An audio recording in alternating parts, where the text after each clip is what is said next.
Hi everyone, I am Rebecca from ChemKnits, and today we are going to do some N-Plying or chain plying of yarn. I have already spun these singles, and now let's go turn this into an N-Ply yarn. The original fiber was a Knit Picks Special Reserve full circle roving in the color Pigeon, which is sort of a pale heathered gray. These are Z singles, which means that I spun the wheel clockwise as I was spinning them. So for the plying, I will be spinning in the S direction, which means that I will be spinning the wheel in the counterclockwise direction. As I get started, I like to cheat a little bit by tying a knot so that way I can get started with a loop. So I'll fold the end of my singles over and then hold it, I guess, with the end of my leader that I already have attached, and then tie it together in just a little knot like so.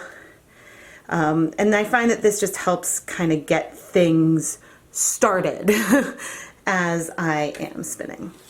And I've put a little twist in, but as we start plying, we always have this loop right here. And a chain plied or N-plied yarn is very much like a very loose crochet hook. So I am pulling some yarn through there and then letting the twist go through those 3 strands. Then here again, I'm pulling the yarn through and letting the twist come down the strand. And each time you can see I'm sort of placing my hand through the loop and allowing this twist to come down. Okay, so I've got my loop over my hand, letting the twist come down over that junction, and I'm pulling another loop through. Bring my hands down over that junction where there was the fold, and I pull a new loop through.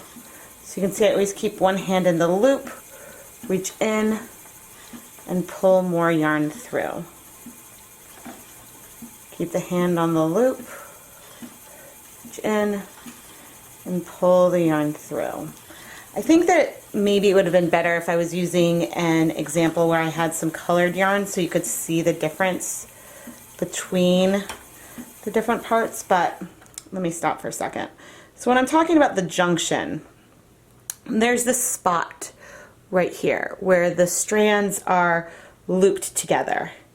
And then once, I guess I need a little tiny bit more twist, once I sort of pass that, I can't make this loop bigger anymore because it's passed through. And that's the point where I will pull yarn through again to make the next loop. So this is not quite a 3-ply yarn, but it, has some strength like a 3-ply, and is something that I like to do. So each time I go over where I would no longer have like my loop that I can pull, I then reach through and grab sort of over the thumb that yarn. And so it's like I'm making a really large crochet chain. Letting the twist come down, pulling a new loop, picking up and pulling the loop through. So I put my hands through, grab the other strand of yarn, and pull it through. Now I'm spinning on my Kromsky Fantasia, which is my first and only spinning wheel, and one that I love a lot. And this N-Plying technique is something that I do a lot. I do it if I was doing like a gradient of some kind, or frequently it's because I didn't plan out and partition yarn in advance for me to do a 2-ply. I suppose technically I could have put this yarn in a cake and then spun with the inside and outside strand of it, but this I found really easy and relaxing to do. It just took, I think it took me a little while to get the rhythm down for it.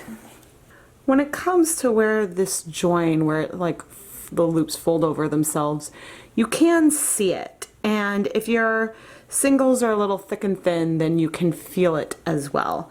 But overall, it ends up being fairly invisible over the yarn. And again, this is where if I had been using a variegated yarn, these changes would sometimes be a little more abrupt and apparent.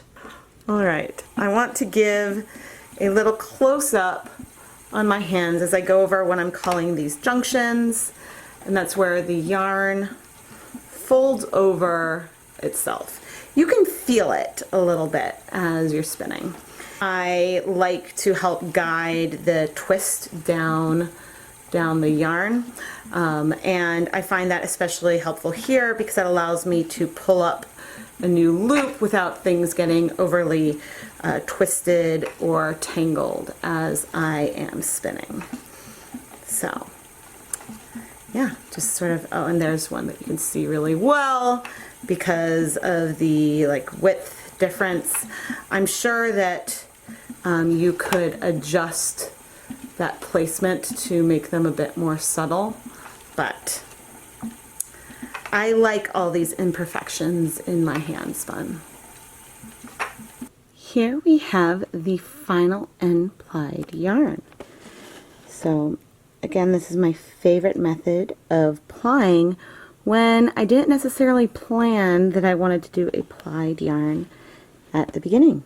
I am Rebecca from ChemKnits, and thank you so much for watching this video.